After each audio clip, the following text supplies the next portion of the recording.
Je m'appelle Katarina Volkov et hier, ma fille m'a brisé le cœur d'une phrase. « Maman, tes hôtels sibériens et ton compte en banque m'appartiennent déjà. Commence à chercher un hospice d'État. » J'ai 67 ans et j'ai survécu à tout.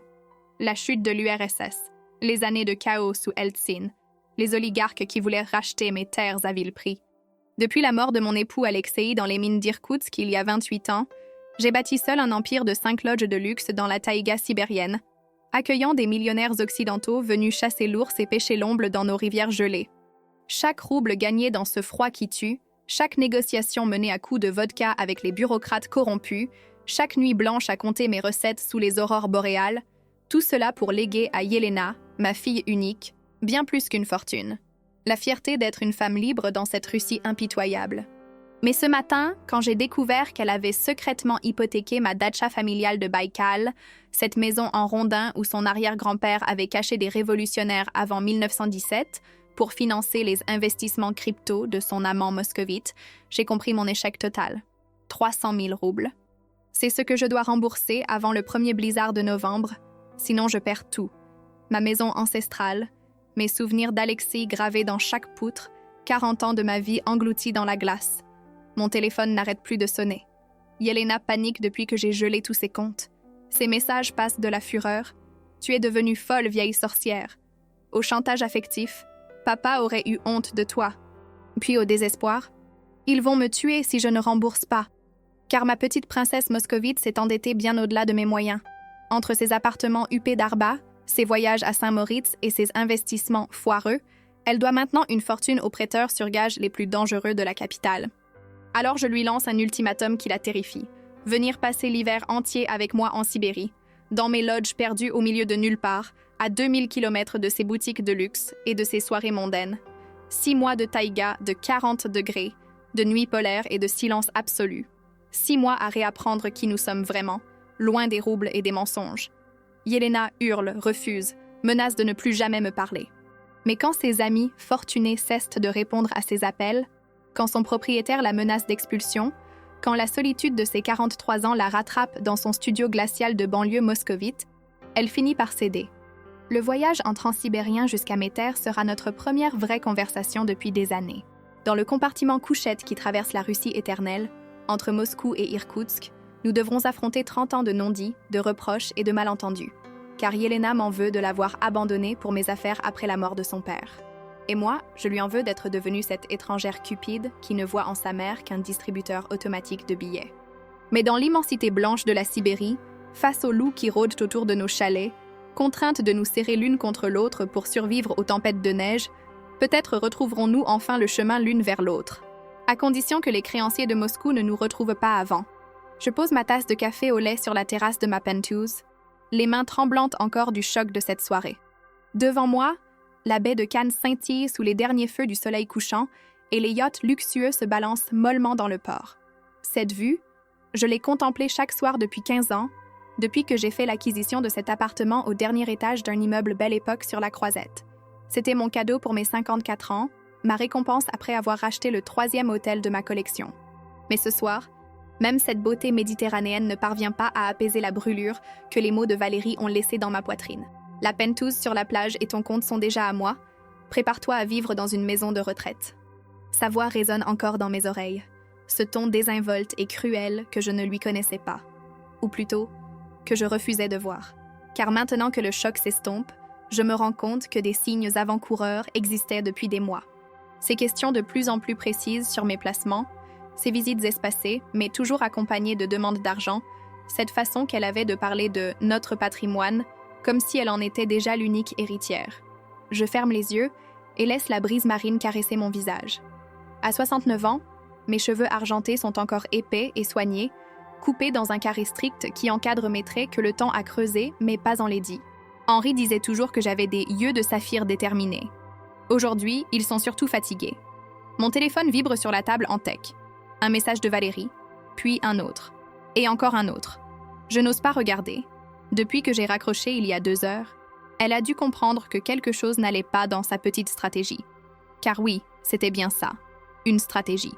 Pas un élan de colère, pas une parole malheureuse. Une déclaration de guerre froide et calculée.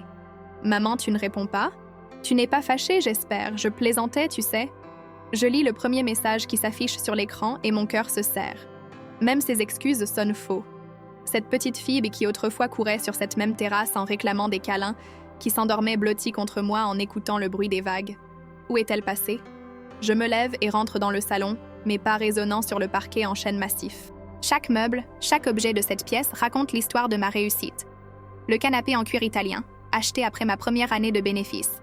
La table basse en marbre de Carrare, offerte par un client satisfait. Les toiles de peintres locaux qui ornent les murs blancs, témoins de mes liens avec la région. Mais soudain, tout cela me paraît vide, froid, comme un décor de théâtre sans acteurs. Je m'arrête devant la grande bibliothèque qui occupe tout un mur. Sur l'étagère du milieu, entre mes livres de gestion hôtelière et mes guides de voyage, trône une collection de photos de Valérie à différents âges. Valérie à 6 ans, édentée et rieuse, dans les bras d'Henri devant notre premier hôtel. Valérie à 12 ans, boudeuse et rebelle, le jour de son entrée en 6e. Valérie à 18 ans, resplendissante dans sa robe de bal de fin d'études, mais le regard déjà distant. Et puis, plus rien. Ou presque. Une photo officielle de remise de diplôme, une autre lors d'un Noël où elle paraît s'ennuyer ferme. Les sourires disparaissent progressivement, remplacés par une politesse froide qui me glace rétrospectivement. Quand ai-je perdu ma fille? À quel moment précis cette petite main confiante dans la mienne s'est-elle retirée pour ne plus jamais revenir? Mon portable sonne. Valérie. Je décroche à la 3e sonnerie. Maman? Enfin, tu m'as fait peur, je croyais que tu avais eu un malaise. Sa voix a retrouvé ce ton mielleux qu'elle prend quand elle veut quelque chose. Comme si notre conversation précédente n'avait jamais eu lieu. Bonsoir Valérie, dis-je simplement. Écoute, pour tout à l'heure, j'étais fatiguée, j'avais bu un verre avec des amis. Tu sais comme je deviens bête quand je bois du champagne. Le mensonge est si énorme qu'il me fait presque sourire. Valérie était parfaitement sobre. Chaque mot était pesé, calculé. Et puis, continue-t-elle, c'est normal que je pense à l'avenir, non? Pas que je te souhaite du mal, bien sûr, mais il faut être réaliste à ton âge. À mon âge, je répète lentement. Enfin, tu vois ce que je veux dire. Et puis, j'ai quelques petits problèmes financiers en ce moment. Tu ne pourrais pas me faire un virement? Juste pour me dépanner en attendant. Voilà, nous y sommes, l'hameçon après l'appât. Je connais cette technique par cœur. D'abord l'intimidation, puis la culpabilisation, et enfin la demande d'argent. Un schéma rodé qui fonctionne depuis des années. Combien? Je demande, curieuse de connaître le montant de ma propre estime selon ma fille. Oh, pas énorme. 50 000? 60? Tu sais, avec l'inflation, la vie parisienne coûte si cher. 50 000 € pour se dépanner. Je calcule rapidement. C'est plus que le salaire annuel de Fabienne, ma gouvernante dévouée, plus que ce que gagnent certains de mes employés en 2 ans de travail honnête. Valérie? Je dis d'une voix que je m'efforce de garder calme. Dis-moi la vérité. Dans quoi t'es-tu encore fourrée? Un silence. Puis, qu'est-ce que tu insinues? Je ne me suis fourrée nulle part. C'est juste que... Enfin, j'ai peut-être fait quelques achats un peu impulsifs. Et puis Marc, tu te souviens de Marc? Il m'avait proposé un investissement qui s'est mal passé. Marc, le 5e ou 6e compagnon de Valérie en 3 ans. Un homme charmant, selon elle, qui travaillait dans la finance, ou l'immobilier, ou les nouvelles technologies. Ces hommes-là se ressemblent tous, beaux, cultivés, et mystérieusement attirés par les femmes fortunées. Et où est Marc maintenant? Je demande. Il voyage beaucoup pour son travail. Mais ce n'est pas le sujet. Maman, j'ai vraiment besoin de cette somme. Et puis, après tout, cet argent sera à moi un jour, alors. Cet argent sera à moi un jour. Ces mots me font l'effet d'un coup de poignard.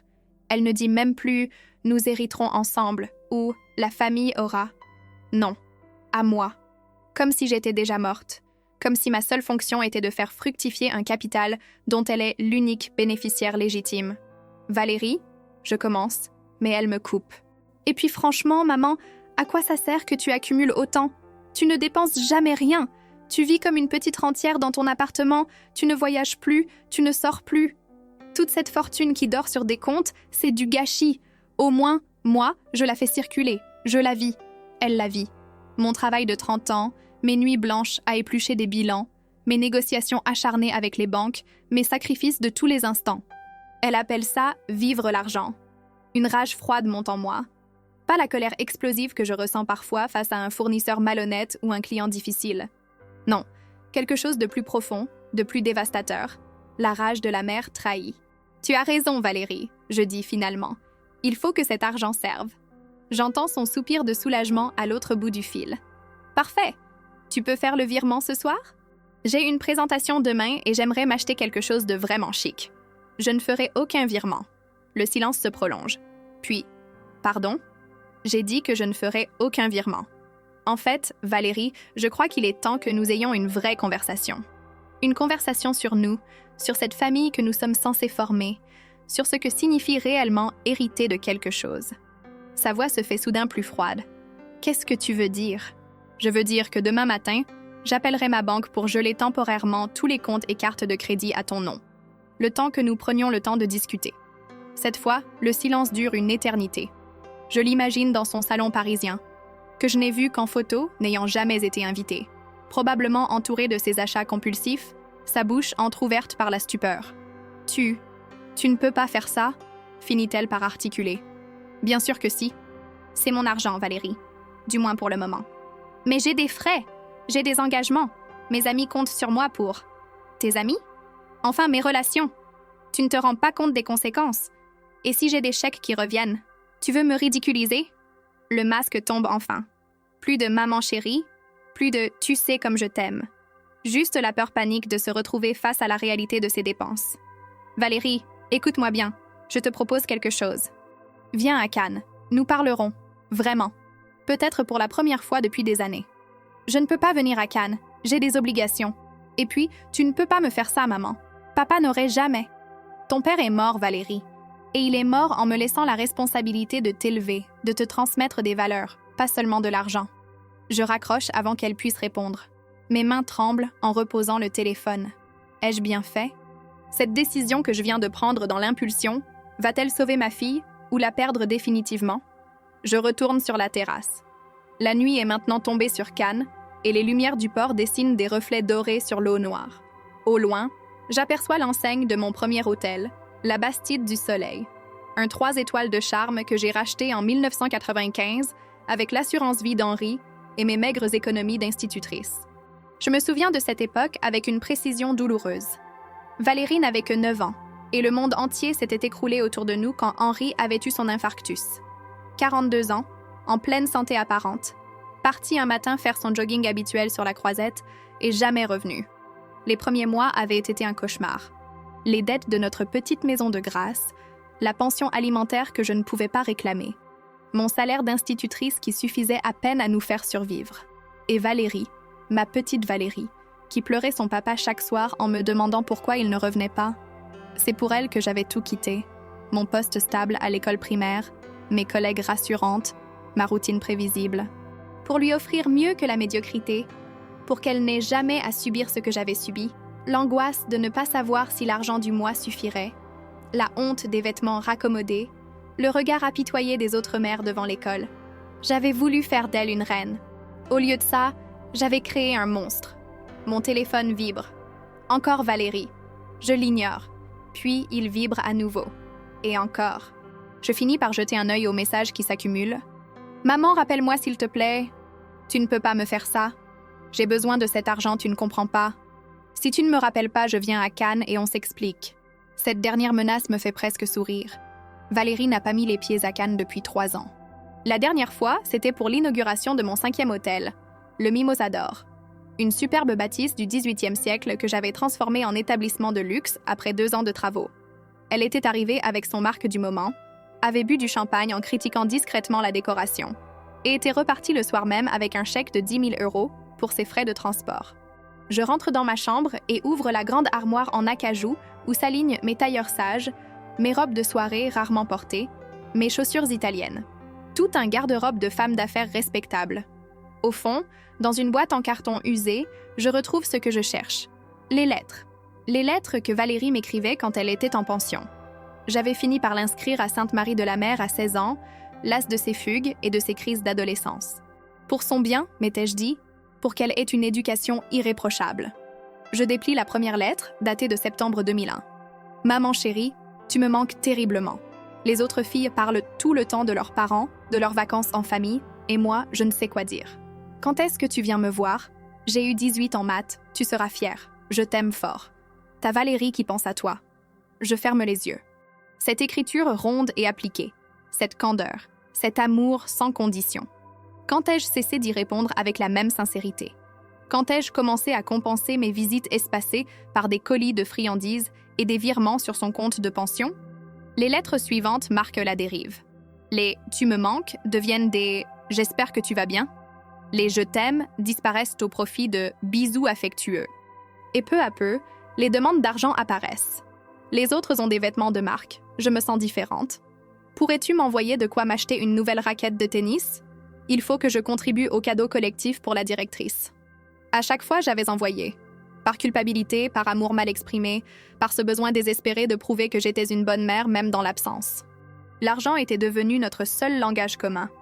Le seul moyen que j'avais trouvé de lui dire « je t'aime » sans prendre le risque de l'intimité.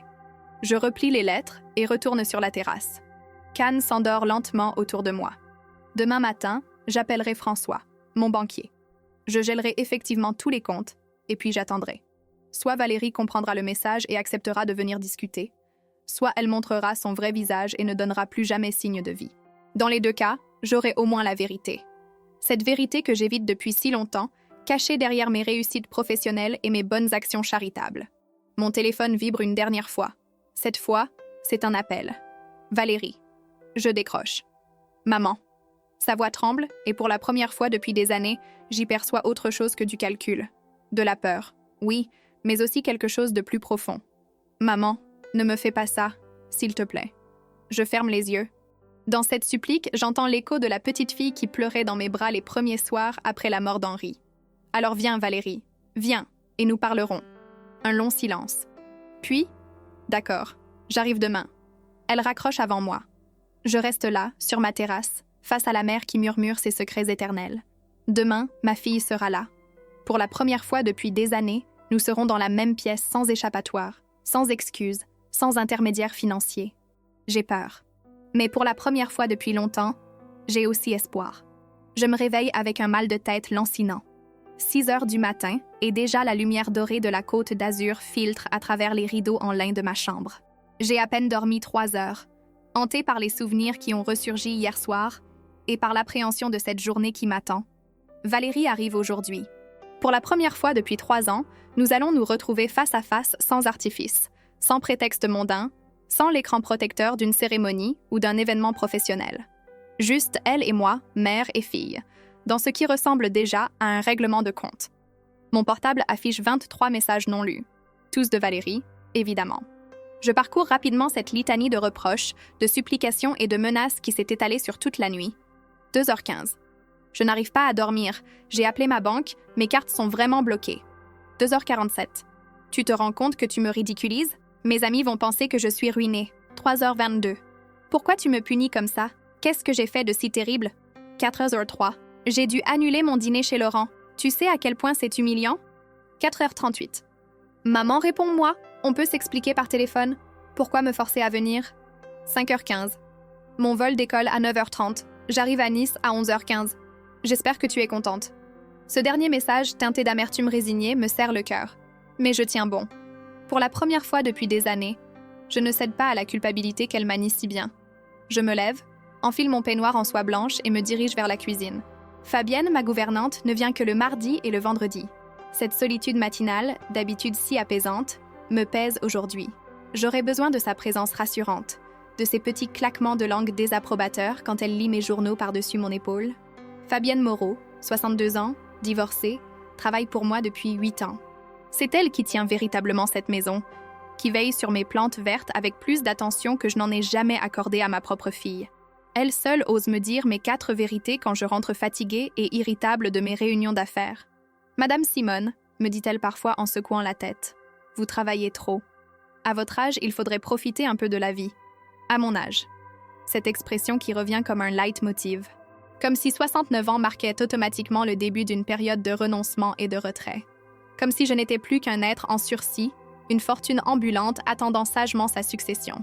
Je prépare mon café dans la cuisine au placard laqué blanc, face à la fenêtre qui donne sur le port. Les premiers yachts commencent à appareiller pour leur croisière matinale. Des couples de retraités aisés, probablement, qui profitent de leurs dernières années en savourant chaque coucher de soleil. N'est-ce pas exactement ce que Valérie me reproche? Cette existence contemplative, Cette fortune qui dort, au lieu de vivre, mais que sait-elle de mes journées, de mes réunions avec les équipes de mes hôtels, de mes projets de rénovation, de mes négociations avec les tours opérateurs? À ses yeux, je ne suis qu'une vieille dame fortunée qui s'ennuie dans son luxueux appartement. 8 heures. François, mon banquier, doit déjà être à son bureau. Je compose son numéro direct. « Simone, comment allez-vous, ma chère ?» Sa voix chaleureuse me rassure instantanément.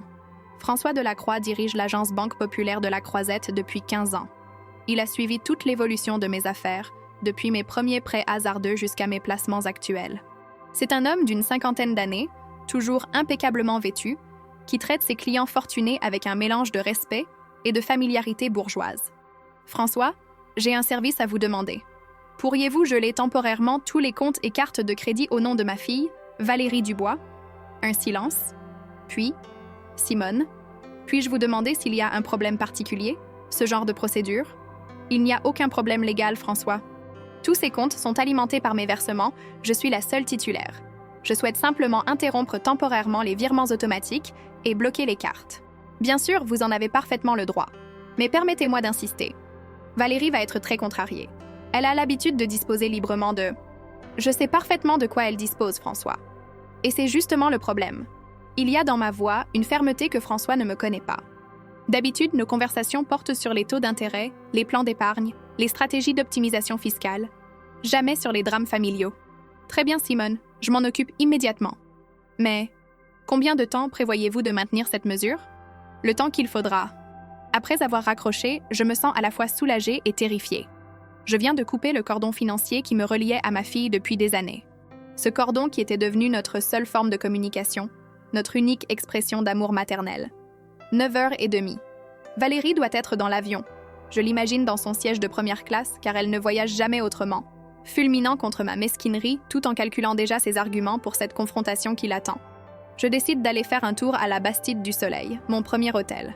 J'ai besoin de me rassurer, de retrouver mes repères dans ce lieu qui symbolise mes débuts difficiles et ma réussite actuelle. La route qui mène de Cannes vers l'arrière-pays cannois serpente à travers des collines couvertes de pins parasols et de mimosas.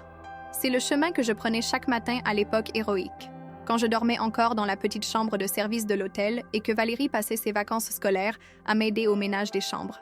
Cette époque me paraît à la fois proche et irréelle. Valérie avait alors 15-16 ans. Elle rechignait à venir, préférait rester chez ses amis de pension, mais je tenais à ces moments partagés. Je croyais naïvement que le fait de travailler ensemble nous rapprocherait, qu'elle comprendrait la valeur de l'effort et l'orgueil de bâtir quelque chose de ses mains. Au lieu de ça, elle ne retenait que l'humiliation. Mes amis passent leurs vacances à Saint-Tropez ou en Italie, et moi je fais les lits dans un hôtel de province, m'avait-elle dit un jour avec une cruauté d'adolescente. Cette phrase m'avait brisé le cœur, mais j'avais encaissé en silence. Après tout, n'était-ce pas normal qu'une jeune fille rêve de glamour plutôt que de draps à changer? La Bastide du Soleil apparaît au détour d'un virage, nichée dans un écrin de lavande et d'oliviers centenaires.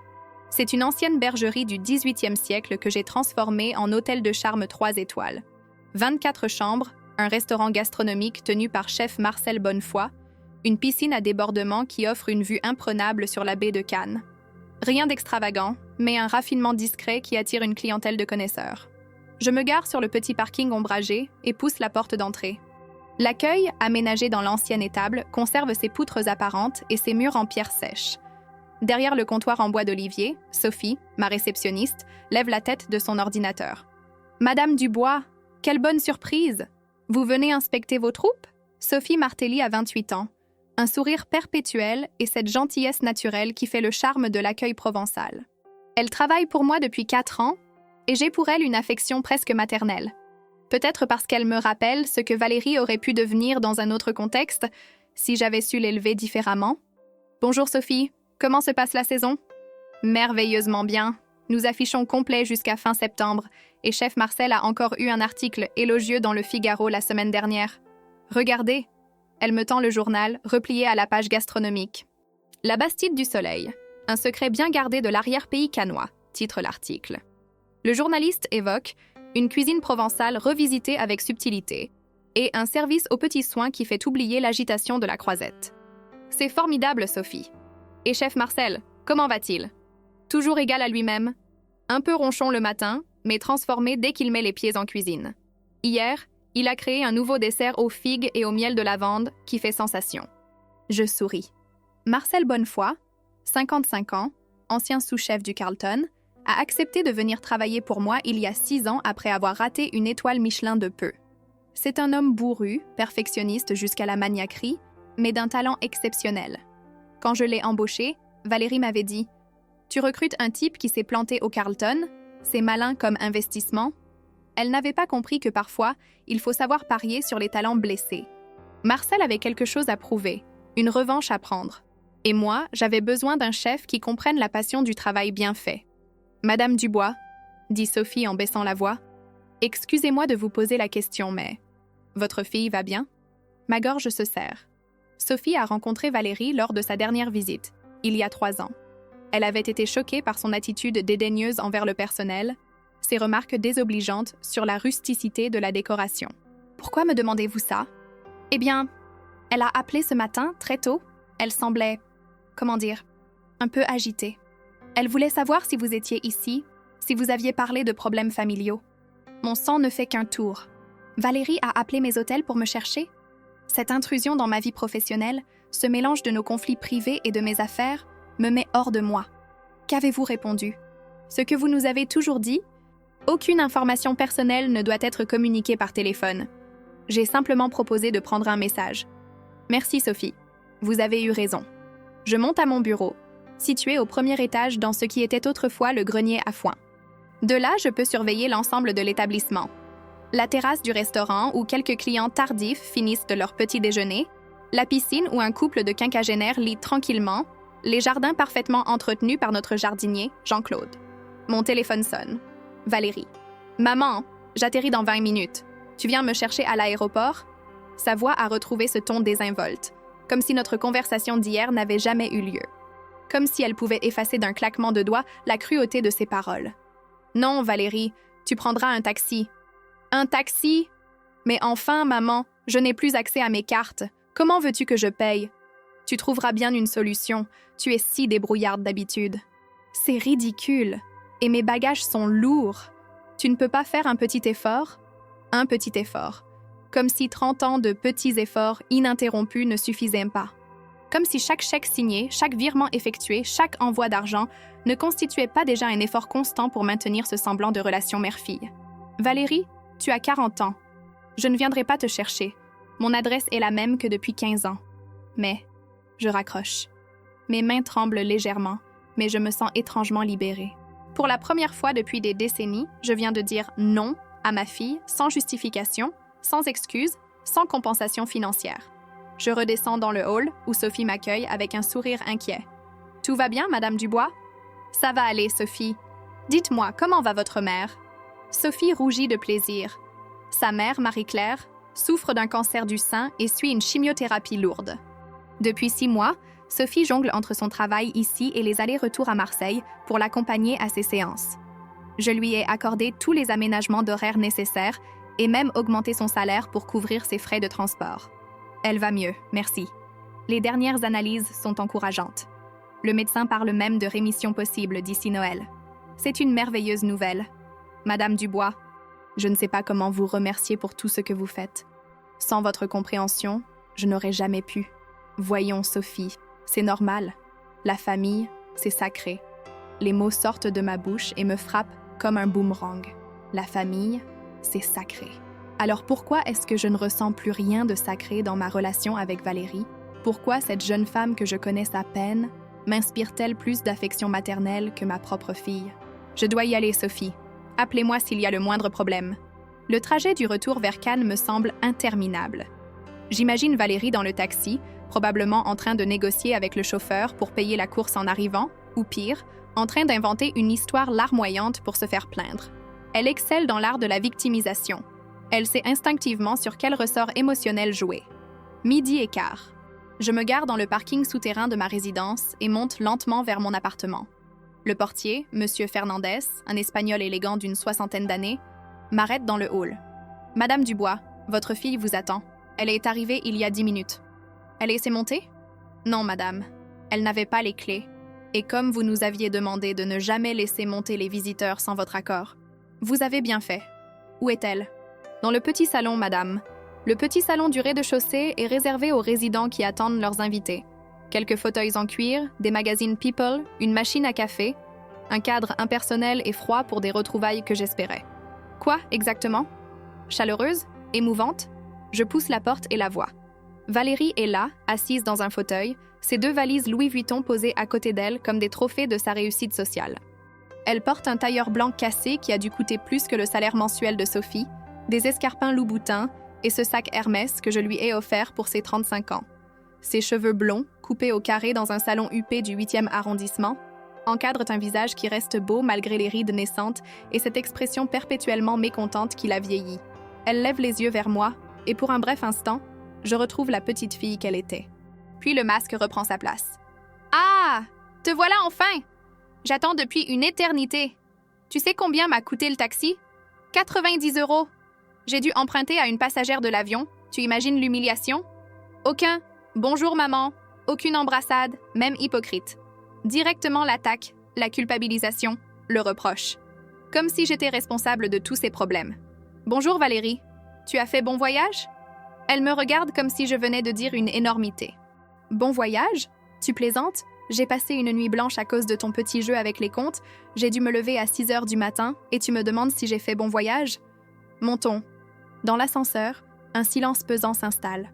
Je sens son regard qui me détaille de la tête aux pieds, analysant probablement la valeur de ma tenue du jour.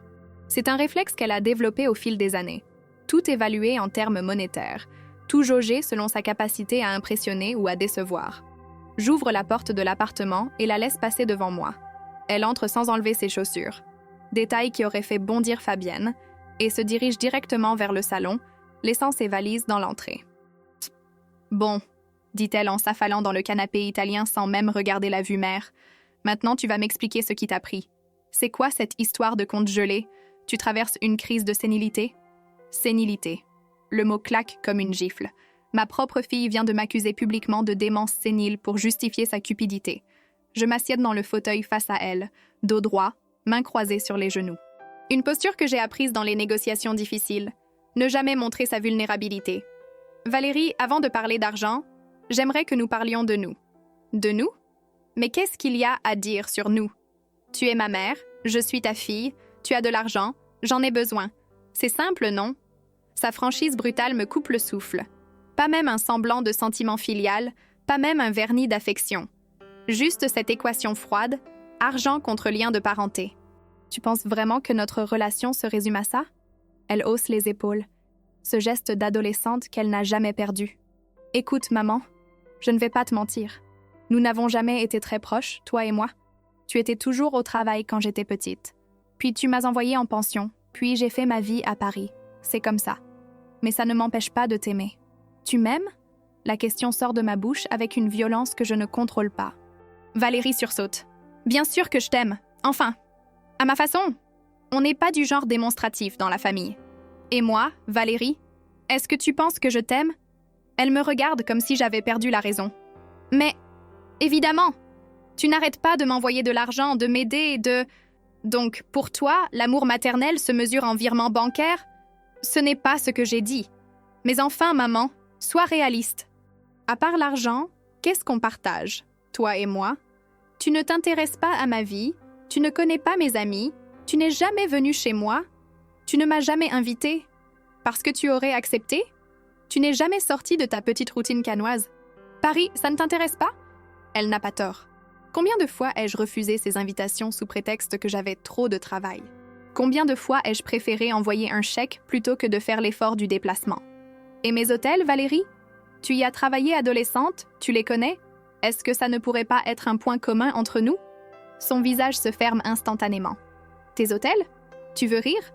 J'ai détesté chaque minute passée à faire le ménage dans tes chambres, chaque été où tu m'obligeais à venir jouer les petites mains alors que mes amis profitaient de leurs vacances. Je pensais que cela te ferait comprendre la valeur du travail. La valeur du travail, ricane-t-elle. Maman, franchement, tu crois que nettoyer des toilettes apprend la valeur du travail? Tu voulais juste une employée gratuite et docile? Cette accusation me transperce. Est-ce vraiment ce qu'elle a ressenti? De l'exploitation déguisée en éducation? Ce n'était pas mon intention, Valérie. Je voulais que nous passions du temps ensemble, que tu comprennes mon métier. Ton métier? Mais ton métier, c'est de compter l'argent dans ton bureau, pas de faire les lits. Tu m'as fait faire ce que tu ne voulais pas faire toi-même. » Elle se lève brusquement et commence à faire les 100 pas dans le salon, ses talons claquant sur le parquet. « Et puis, soyons honnêtes, maman. Tu ne m'as jamais demandé mon avis sur rien. La pension à 16 ans, décision prise sans me consulter. Mes études de commerce, tu as choisi l'école. Même mes stages d'été, tu les organisais sans me demander ce qui m'intéressait. Je voulais te donner les meilleures chances. Tu voulais. Toujours ce que tu voulais. Mais moi, dans tout ça, mes rêves, mes envies, mes projets, est-ce que tu me les as jamais demandés? » Sa voix monte. Et pour la première fois depuis des années, j'entends autre chose que du calcul. De la colère, oui, mais aussi de la souffrance. Une souffrance ancienne, profonde, qui couvait depuis l'adolescence. Quels étaient tes rêves, Valérie? Elle s'arrête net, comme si ma question la prenait au dépourvu. Mais, mes rêves? Oui. Qu'est-ce que tu voulais faire de ta vie avant que je décide tout pour toi? Un long silence. Elle retourne s'asseoir, soudain plus fragile. J'aimais dessiner. La mode, les intérieurs. J'aurais voulu faire les beaux-arts ou une école de stylisme. Mais tu disais que c'était incertain, qu'il fallait être réaliste. Je me souviens. Valérie avait 17 ans. Elle me montrait ses croquis de robes et d'accessoires, des dessins pleins de grâce et d'originalité. Et moi, obnubilée par la stabilité financière que je n'avais pas eue à son âge, je lui avais répété qu'il fallait un vrai métier, quelque chose de sûr. Tes dessins étaient très beaux, Valérie. Étaient, oui. Je ne dessine plus depuis des années. Pourquoi? À quoi bon? Ma vie est tracée, non? Fille de famille, mariage avantageux, vie sociale, héritage. C'est le programme que tu as défini pour moi. Je n'ai jamais dit que tu devais te marier avantageusement. Tu ne l'as pas dit, mais tu l'as pensé. Chaque fois que je te présentais quelqu'un, tu posais toujours les mêmes questions. Il fait quoi comme travail? Il gagne bien sa vie? Sa famille a des biens? C'est vrai. Instinctivement, je jaugeais les compagnons de Valérie selon des critères financiers. Pas par cupidité, mais par cette peur viscérale de la précarité que j'avais connue après la mort d'Henri. Et Marc? C'est pour ça que tu l'as choisi? Son visage se durcit à nouveau. Marc, c'était différent. Lui, au moins, il me comprenait. Il m'aidait à me sentir vivante.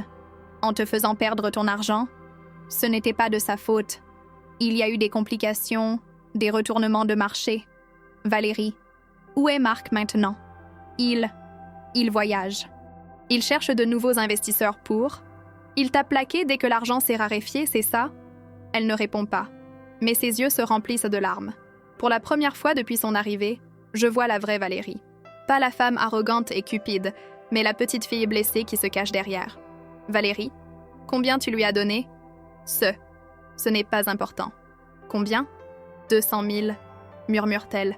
Plus les bijoux que tu m'avais offerts. Et j'ai aussi emprunté en donnant ton appartement en garantie. Mon sang se glace. Mon appartement en garantie? Tu as fait quoi? Je pensais que ça marcherait. Ces investissements rapportaient énormément au début. Et puis tout s'est écroulé. Valérie, tu me dis que tu as hypothéqué mon appartement? Pas hypothéqué.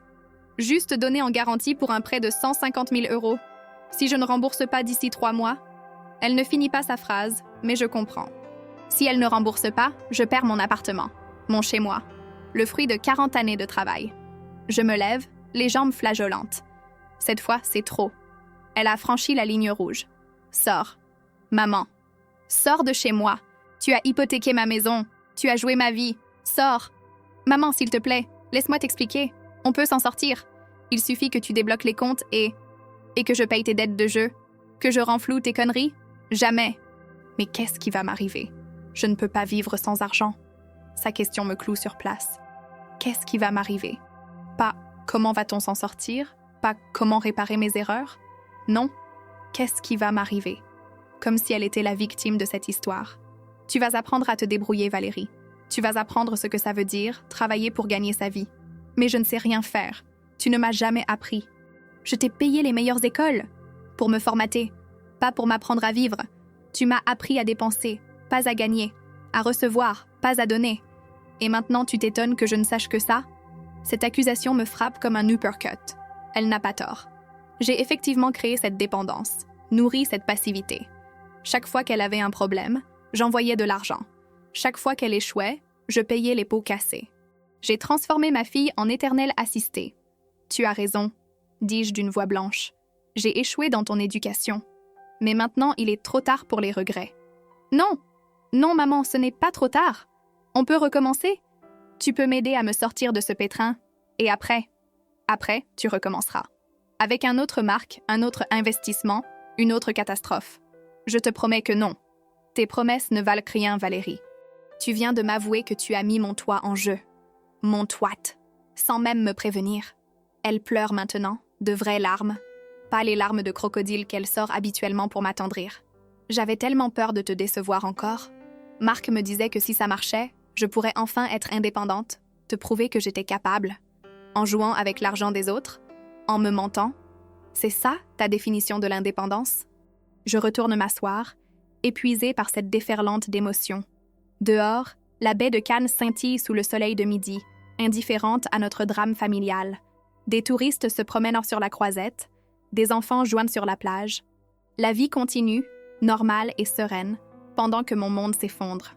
Maman, qu'est-ce qu'on va faire? Pour la première fois, Valérie emploie le « on ». Pour la première fois, elle semble réaliser que nous sommes dans le même bateau. Je vais me débrouiller pour sauver mon appartement. Toi, tu vas retourner à Paris et apprendre à assumer tes erreurs. Mais comment? Je n'ai plus d'argent, plus de cartes. Marc a disparu avec mes bijoux. Je ne peux même pas payer mon loyer. Tu travailleras.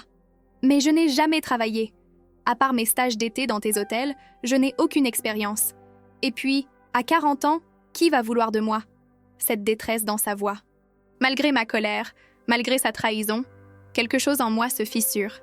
Cette femme qui sanglote sur mon canapé, c'est quand même ma fille. Ma petite fille qui me tendait les bras quand elle était triste. Mais non, je ne peux plus céder. Pas cette fois. Tu trouveras, Valérie. Les gens trouvent toujours quand ils n'ont pas le choix. Et si je ne trouve pas, si je finis à la rue, tu ne finiras pas à la rue. Tu es intelligente, éduquée, tu parles plusieurs langues. Tu trouveras un travail. Quel travail? Secrétaire? Vendeuse? Tu imagines l'humiliation? Et voilà. Le mot est lâché. Humiliation. Comme si travailler honnêtement était humiliant. Comme si gagner sa vie était indigne de sa condition. Valérie, je vais te dire quelque chose que j'aurais dû te dire il y a 20 ans. Il n'y a aucune humiliation à travailler. L'humiliation, c'est de vivre au crochet de sa mère à 40 ans. L'humiliation, c'est de ne rien savoir faire de ses mains. L'humiliation, c'est de mentir et de voler pour financer ses caprices. Je n'ai pas volé! Tu as engagé ma signature sans mon accord. Dans n'importe quel tribunal, ça s'appelle de l'escroquerie. Elle blêmit. Je vois qu'elle n'avait pas pensé aux implications légales de ses actes. Tu ne vas pas porter plainte? Je devrais. N'importe quelle mère sensée le ferait. Mais tu ne le feras pas. Tu ne peux pas. Je suis ta fille. Cette certitude dans sa voix me donne envie de la gifler. Cette assurance qu'elle aura toujours l'immunité familiale, quoi qu'elle fasse. Qu'est-ce qui te dit que je ne le ferai pas? Parce que tu m'aimes. Et puis, ça ferait scandale. Tes précieux hôtels, ta réputation. Encore cette manipulation. Jouer sur mes sentiments maternels et sur ma peur du scandale. Elle me connaît si bien, ma petite Valérie. Elle sait exactement sur quel bouton appuyer. Ma réputation, justement. Comment crois-tu qu'elle va souffrir quand on saura que ma fille m'a escroquée? Quand mes clients apprendront que j'ai élevé une parasite? Le mot est cruel, je le regrette aussitôt. Mais il fait mouche. Valérie recule comme si je l'avais frappée. Une parasite? C'est vraiment comme ça que tu me vois? Comment veux-tu que je te voie? Tu n'as jamais rien produit, rien créé, rien construit. Tu ne fais que consommer. Consommer mon argent, consommer mon amour, consommer ma patience. Mais c'est toi qui m'as faite comme ça. C'est toi qui m'as appris que l'argent résolvait tout. Chaque fois que j'avais un problème à l'école, tu envoyais un chèque. Chaque fois que je ratais quelque chose, tu compensais avec un cadeau. Tu m'as dressée à être un consommateur. Sa lucidité soudaine me désarçonne. Elle a raison. J'ai créé ce monstre de mes propres mains, par amour mal placé et culpabilité maternelle. Alors maintenant, dis-je en me levant, il est temps de désapprendre. Qu'est-ce que tu veux dire? Je vais à mon secrétaire et sors un carnet de chèques. Sous le regard avide de Valérie, j'écris lentement. Qu'est-ce que tu fais? Je te donne de quoi rentrer à Paris et tenir un mois. Après ça, plus rien. Je déchire le chèque et le lui tends. 5 000 €. Elle le regarde comme si c'était un billet de 5 €. 5 000, mais ça ne suffit même pas à payer mes charges. Alors tu changeras d'appartement. Tu vendras tes vêtements de luxe. Tu te contenteras de moins. Me contenter de moins? Mais maman, j'ai 40 ans. J'ai un standing à maintenir. Mes amis. Tes amis t'aiment pour ton argent, Valérie. Le jour où tu n'en auras plus, tu découvriras qui sont tes vrais amis. C'est ignoble ce que tu dis. C'est réaliste. Tu veux une preuve? Appelle-les. Dis-leur que tu traverses une passe difficile. Demande-leur de t'héberger quelques semaines. Tu verras bien. Elle me regarde, horrifiée. Pas à l'idée de découvrir la vérité sur ses relations, mais à l'idée de devoir demander de l'aide. Je ne peux pas faire ça. Ce serait humiliant? Encore ce mot. Valérie, la vraie humiliation, c'est de ne jamais avoir appris la valeur des choses. C'est de prendre sans donner. C'est de vivre sa vie entière en parasite. Je me dirige vers la porte d'entrée et l'ouvre. Maintenant, je veux que tu partes. Maman, pars, Valérie. Et ne reviens que quand tu auras appris à te respecter toi-même. Et pour l'appartement? Pour la garantie? Je m'en occuperai. Seule. Comme j'ai toujours tout fait. Elle se lève lentement, ramasse son sac, puis se dirige vers ses valises. Ses gestes sont mécaniques, comme ceux d'un automate. Arrivée à ma hauteur, elle s'arrête. Tu sais, maman, je t'ai toujours admirée. Ta force, ta réussite, ton indépendance. J'aurais voulu être comme toi. Ces mots me transpercent. Pour la première fois depuis des années, j'entends dans sa voix l'écho de la petite fille qui me regardait avec des yeux éblouis. Alors apprends, Valérie. Il n'est jamais trop tard. Comment? Je ne sais même pas par où commencer. Commence par te regarder dans une glace. Et demande-toi qui tu veux vraiment être. Elle hoche la tête, les yeux pleins de larmes, puis sort. J'entends ses talons claquer dans le couloir, le bruit de l'ascenseur, puis plus rien. Je referme la porte et m'y adosse, épuisée. Dans le silence de l'appartement, je prends soudain conscience de ce qui vient de se passer. Je viens de chasser ma fille unique. Je viens de couper le dernier lien qui nous unissait. Mon téléphone sonne. François, mon banquier. Simone, j'ai une mauvaise nouvelle. J'ai vérifié les documents que vous m'aviez envoyés l'année dernière pour les procurations. Il y a effectivement une caution solidaire de 150 000 € signée en votre nom. C'est un faux, François. J'en doute, Simone. L'expertise graphologique sera longue et coûteuse. Et en attendant, ils peuvent saisir. Exactement. Vous avez 3 mois pour rembourser. Sinon, je perds tout. Après avoir raccroché, je reste immobile dans mon salon. Dehors, la vie continue. Les mouettes crient au-dessus du port, un yacht lance sa corne de brume, des enfants rient sur la plage. Moi, à 69 ans, je viens de perdre ma fille et je risque de perdre mon toit. Tout ça pour avoir voulu trop bien faire. Pour la première fois depuis la mort d'Henri, je me mets à pleurer. Vraiment pleurer. Pas les larmes retenues de la femme forte que je me suis obligée à être pendant 30 ans. Les larmes de la mère brisée, de la femme seule, de l'être humain qui découvre qu'on peut échouer même en ayant les meilleures intentions du monde. Mon téléphone vibre. Un message de Valérie. Je suis à l'aéroport. Je rentre à Paris. Merci pour le chèque. Et pardon pour tout. Je vais essayer de comprendre, de changer. Je ne sais pas si j'y arriverai, mais je vais essayer. Je t'aime, maman, même si je ne sais pas le montrer. Ce message, cette petite lueur d'espoir dans tant de désolation, me fait pleurer de plus belle. Peut-être que tout n'est pas perdu. Peut-être que nous avons encore une chance, elle et moi. Mais d'abord, il va falloir que je me batte pour sauver ma maison. Et ça, je vais le faire seule. Comme toujours. Les 3 semaines qui suivent le départ de Valérie passent dans un brouillard d'angoisse et d'activités frénétiques. Je me bats sur tous les fronts. Négociations avec la banque créancière, recherche de liquidités, consultations juridiques. Chaque matin, je me réveille avec cette boule au ventre qui ne me quitte plus, cette sensation d'avoir 69 ans et de devoir tout recommencer. Maître Bonnard, mon avocat depuis 15 ans, a été formel. La signature sur la caution est authentique. Valérie n'a pas falsifié ma signature. Elle a utilisé une procuration que je lui avais donnée 3 ans plus tôt pour gérer mes affaires en cas d'urgence. Une procuration que j'avais complètement oubliée, signée dans un élan de confiance maternelle qui me semble aujourd'hui d'une naïveté confondante. « Simone ?» me dit-il ce matin-là dans son bureau feutré du boulevard Carnot. « Techniquement, votre fille était habilitée à signer. La procuration était valide, même si son usage était discutable moralement. Donc, je n'ai aucun recours ? Si, nous pouvons attaquer pour détournement de procuration, mais cela prendra des mois, voire des années. Et en attendant, ils saisissent. Exactement. Votre seule solution, c'est de rembourser dans les délais. 150 000 €. Une somme que je n'ai pas en liquidité. Mes avoirs sont investis dans mes 5 hôtels, mes placements sont bloqués sur des comptes épargne et la saison estivale, bien qu'excellente, ne me rapportera ses fruits qu'en octobre. Je sors du cabinet de Maître Bonnard avec l'impression d'être prise au piège. À 69 ans, après une vie entière de travail et de sacrifices, je risque de me retrouver à la rue par la faute de ma propre fille. Sur la Croisette, les touristes déambulent insouciants sous le soleil de juillet. Les terrasses des grands hôtels affichent complet, les boutiques de luxe regorgent de clients fortunés. Tout ce monde prospère et serein me renvoie à ma propre précarité soudaine. Mon téléphone sonne. Sophie, de la Bastide du Soleil. Madame Dubois, excusez-moi de vous déranger, mais nous avons un petit problème avec la climatisation de l'aile ouest. Le technicien demande 3 000 € de réparation. 3 000 €. Il y a un mois, c'était une dépense négligeable. Aujourd'hui, chaque euro compte. Faites réparer, Sophie, et envoyez-moi la facture. Très bien, madame. Au fait, vous allez bien? Votre voix me paraît... Ça va, Sophie, merci de vous inquiéter. Mais ça ne va pas. Rien ne va. Et pour la première fois de ma vie, je ne sais pas comment m'en sortir. En rentrant chez moi, je trouve Fabienne qui m'attend, inquiète. Elle n'était pas prévenue de sa venue, mais elle a cette intuition des gens simples qui sentent quand quelque chose ne va pas. « Madame Simone, vous avez une mine épouvantable. Qu'est-ce qui se passe? Je pourrais mentir, minimiser, garder ma façade de femme forte. Mais la fatigue et l'angoisse ont eu raison de mes défenses. Je m'effondre sur le canapé et pour la première fois en 8 ans de collaboration, je raconte tout à Fabienne. Elle m'écoute sans m'interrompre, ses yeux noisettes exprimant tour à tour la colère, la tristesse et l'indignation.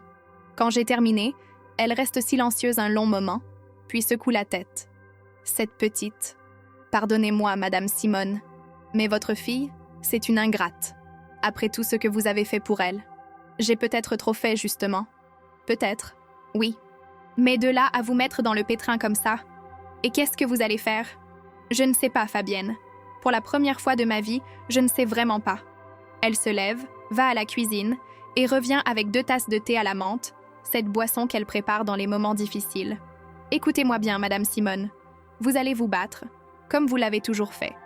Et vous allez vous en sortir. Avec quoi? Je n'ai pas 150 000 € disponibles. Alors vous allez les trouver. Vos hôtels valent à combien? Dans les 2 millions, mais... Alors vendez-en un. L'idée me frappe comme une évidence. Pourquoi n'y ai-je pas pensé plus tôt? Vendre un hôtel pour sauver mon appartement? Sacrifier une partie de mon empire pour préserver l'essentiel. Lequel? Murmurai-je. Le moins rentable. Ou celui auquel vous tenez le moins. Le moins rentable, c'est le Mimosa d'Or, mon dernier achat. Une belle bâtisse du 18e, certes, mais dans un village un peu excentré, avec une clientèle plus clairsemée. Celui auquel je tiens le moins. Impossible à dire. Chacun de mes hôtels porte une part de mon histoire, de mes rêves, de mes combats. Je vais y réfléchir. Ne réfléchissez pas trop, Madame Simone. Dans les affaires comme à la guerre, c'est souvent le premier instinct qui est le bon. Le lendemain matin, je prends la route de le Mimosa d'Or. Situé dans le petit village de Péménade, à une 20aine de kilomètres de Cannes, c'est effectivement mon établissement le moins fréquenté. 12 chambres seulement, un restaurant que je n'ai jamais réussi à faire décoller, un cadre magnifique mais peut-être trop isolé pour la clientèle moderne. Je retrouve Alain Mercier, le directeur.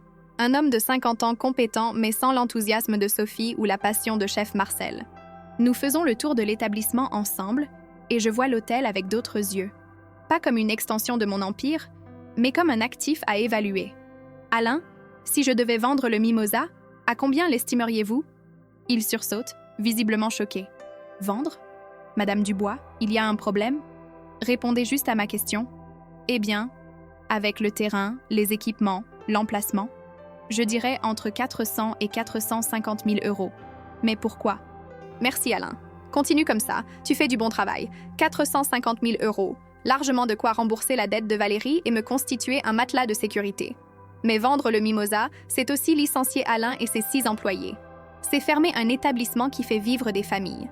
Sur le chemin du retour, je m'arrête à la Bastide du Soleil. J'ai besoin de retrouver mes repères, de me ressourcer dans ce lieu qui symbolise mes débuts et ma réussite. Chef Marcel est en cuisine, concentré sur ses préparations pour le service du soir. Quand il me voit, son visage buriné s'éclaire d'un sourire rare. « Madame Dubois, quelle bonne surprise! Vous tombez bien, j'ai une nouvelle recette de soupe au pistou qui va vous plaire. Marcel, j'aimerais vous parler. En privé. » Nous nous installons sur la terrasse déserte. face aux collines provençales qui rougeoient sous le soleil couchant. Je lui raconte mes problèmes, sans entrer dans les détails familiaux. Donc, vous pensez à vendre le mimosa? Je n'ai pas d'autre solution. Il réfléchit un moment, tripotant sa toque qu'il a posée sur la table. Et si on trouvait une autre solution? Laquelle? Je pourrais vous prêter l'argent. Je le regarde, abasourdi. Marcel, me prêter 150 000 €? Marcel, c'est très généreux. Mais vous n'avez pas cette somme. Détrompez-vous. J'ai économisé pendant 15 ans au Carlton, puis 6 ans ici. J'ai peu de besoins, pas de famille à charge. J'ai exactement 180 000 € de côté. Mais enfin, pourquoi feriez-vous ça? Parce que vous m'avez donné ma chance quand personne d'autre ne voulait de moi. Parce que vous m'avez fait confiance. Parce que vous êtes quelqu'un de bien, Madame Dubois. Les larmes me montent aux yeux. Cet homme bourru, que je paie certes généreusement mais qui me doit tout, m'offre spontanément ses économies de toute une vie. Marcel, je ne peux pas accepter. Et si mes affaires tournaient à mal? Si je ne pouvais pas vous rembourser? Alors je travaillerais jusqu'à 80 ans, ricane-t-il. Madame Dubois, j'ai confiance en vous. Et puis, de toute façon, qu'est-ce que je ferais de cet argent? J'ai tout ce qu'il me faut ici. Cette offre inespérée me bouleverse, mais elle soulève aussi un problème de conscience. Accepter l'argent de Marcel, c'est mettre ses vieux jours en péril pour réparer les conneries de ma fille. Laissez-moi réfléchir, Marcel. Votre proposition me touche énormément, mais... Il n'y a pas de « mais », Madame Dubois. Vous réfléchissez trop. Parfois, il faut savoir accepter l'aide quand elle se présente. Le soir même, dans mon appartement, je pèse le pour et le contre. Vendre le mimosa, c'est sûr mais drastique. Accepter l'aide de Marcel, c'est risquer ses économies. Ne rien faire, c'est perdre mon chez-moi. Mon téléphone sonne. Valérie. Maman? Comment vas-tu? Sa voix me paraît différente, moins assurée, plus fragile. Ça pourrait aller mieux. Et toi? Moi aussi. Maman. J'ai réfléchi à tout ce que tu m'as dit. Tu avais raison.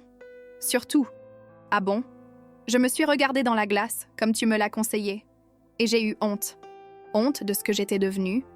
Honte de ce que je t'avais fait. Je ne réponds pas, attendant la suite. J'ai trouvé du travail. Du travail? Oui. Vendeuse dans une boutique de vêtements. Ce n'est pas glorieux, mais c'est honnête. Et j'ai quitté mon appartement du 16e. J'ai trouvé un studio dans le 11e, beaucoup moins cher. Cette nouvelle me laisse sans voix. Valérie, vendeuse, elle qui n'avait jamais travaillé de sa vie. Et comment ça se passe? C'est dur. Les horaires, la station debout, les clients difficiles. Mais étrangement, je me sens utile. Pour la première fois de ma vie, je sers à quelque chose. Je suis fière de toi, Valérie. Vraiment? Vraiment. Un silence. Puis, maman. Pour l'appartement. Pour la caution. J'ai trouvé une solution. Mon cœur fait un bond. Laquelle? J'ai vendu mes bijoux. Tous. Même ceux que papa m'avait offerts. Et j'ai récupéré 30 000 €. Ce n'est pas assez, je sais, mais... Valérie. Attends, laisse-moi finir. J'ai aussi contacté Marc. Il n'a pas disparu, comme je te l'avais dit. Il était juste. Lâche. Honteux. Quand je lui ai expliqué la situation, il a accepté de rendre une partie de l'argent. 70 000 €. Il les a? Une partie. Il vend sa voiture, sa montre, des trucs comme ça. Il est aussi fauché que moi, finalement. 30 plus 70. 100 000 €. Il manque encore 50 000. Valérie, c'est déjà énorme, mais... Je sais que ce n'est pas assez. Mais maman, je continue. Je travaille, j'économise chaque euro, je vais te rembourser jusqu'au dernier centime, même si ça me prend des années. Cette détermination dans sa voix, cette volonté de réparer ses erreurs. Pour la première fois depuis des années, je reconnais ma fille. Pas la femme cupide et gâtée qu'elle était devenue, mais la petite fille courageuse qui me promettait de ranger sa chambre et tenait toujours parole. Valérie, il faut que je te dise quelque chose. Chef Marcel m'a proposé de me prêter l'argent qui manque. Chef Marcel? Ton cuisinier? Oui, il veut me prêter ses économies. Mais enfin, pourquoi ferait-il ça? Par reconnaissance, par amitié, parce qu'il croit en moi. Un long silence. Puis, maman, accepte son aide. Quoi? Accepte l'argent de chef Marcel. Et moi, je vous rembourserai tous les deux. Lui en premier, parce qu'il n'a que ses économies. Toi après, parce que tu es ma mère, et que tu m'aimeras toujours, même si je mets du temps. Cette maturité soudaine, cette lucidité sur nos rapports. Ma petite fille est en train de devenir une femme. Tu es sûre? Certaine. Et maman. Quand j'aurai tout remboursé, quand j'aurai prouvé que je peux m'en sortir seule, est-ce qu'on pourrait essayer de se connaître vraiment? Pas comme mère riche et fille pauvre, mais comme deux femmes qui s'aiment. Les larmes coulent sur mes joues. Bien sûr, ma chérie, bien sûr. 3 jours plus tard, l'affaire est réglée. Marcel a viré 150 000 € sur mon compte sans faire d'histoire, refusant même que j'établisse un contrat de prêt en bonne et due forme. Entre gens bien, me dit-il, la parole suffit. Valérie a tenu ses promesses. Les bijoux vendus, l'argent récupéré auprès de Marc, tout a été viré pour commencer le remboursement. Il lui faudra des années pour s'acquitter de sa dette, mais pour la première fois, j'ai confiance en elle. Le week-end suivant, elle vient me voir à Cannes. Pas en avion cette fois, mais en train, en 2e classe. Elle porte un jean et un pull simple, ses cheveux sont attachés en queue de cheval. Elle a les traits tirés par la fatigue du travail. Elle est magnifique. Nous nous promenons sur la croisette, côte à côte, sans parler d'argent pour une fois. Elle me raconte son travail, ses collègues, cette découverte du monde réel qu'elle avait ignoré pendant 40 ans. « Tu sais, maman, dit-elle en s'arrêtant devant la plage, j'ai compris quelque chose. Pendant toutes ces années, je t'en voulais de m'avoir abandonnée pour ton travail. Mais en fait, tu me montrais juste l'exemple. Tu me montrais qu'une femme peut se battre, réussir, être indépendante. Mais je n'ai pas su te transmettre l'envie de te battre. Peut-être parce que tu me protégeais trop. Tu me donnais le résultat sans me faire vivre le combat. Nous nous asseyons sur un banc face à la mer. Le soleil se couche lentement, embrasant l'horizon de couleur dorée. Valérie, je voudrais te proposer quelque chose. Quoi? L'été prochain, quand tu auras des congés, viens travailler dans un de mes hôtels. Pas pour me faire plaisir, pas par charité. Comme employé normal, avec un vrai salaire, de vraies responsabilités. Tu veux que je revienne faire les chambres? Non, je veux que tu apprennes la gestion hôtelière, que tu comprennes comment ça marche, de l'intérieur. Et peut-être qu'un jour, un jour, si tu le souhaites, tu pourrais reprendre une partie des affaires, pas par héritage, par mérite. Elle me regarde, les yeux brillants. Tu me ferais vraiment confiance? Après ce que j'ai fait? Tu es en train de me prouver que tu peux changer, que tu veux changer. C'est tout ce qui compte. Elle se blottit contre moi, comme elle le faisait petite fille. Pour la première fois depuis des années, ce geste me semble naturel, spontané. Je t'aime, maman. Moi aussi, ma chérie, moi aussi. Ce soir-là, Valérie dort dans la chambre d'amis. Au petit déjeuner, je la regarde boire son café en feuilletant les petites annonces d'emploi qu'elle étudie pour se perfectionner. Cette femme concentrée, déterminée, volontaire. C'est ma fille. Enfin. Maman, dit-elle en levant les yeux, j'ai une question peut-être indiscrète. Vas-y. Tu n'as jamais regretté de ne pas t'être remariée? De ne pas avoir refait ta vie après papa? La question me prend au dépourvu. C'est vrai que depuis la mort d'Henri, je n'ai jamais vraiment essayé de reconstruire ma vie sentimentale. Trop occupée par mes affaires, trop préoccupée par l'éducation de Valérie. Parfois, oui, mais j'avais l'impression que cela t'aurait dérangée. Moi? Mais enfin, maman, j'aurais été contente que tu sois heureuse. Tu avais le droit de vivre. Et maintenant? Il n'est peut-être pas trop tard. Elle sourit, d'un sourire malicieux qui me rappelle l'enfant qu'elle était. À 69 ans? Bien sûr que ce n'est pas trop tard. Tu es encore très belle.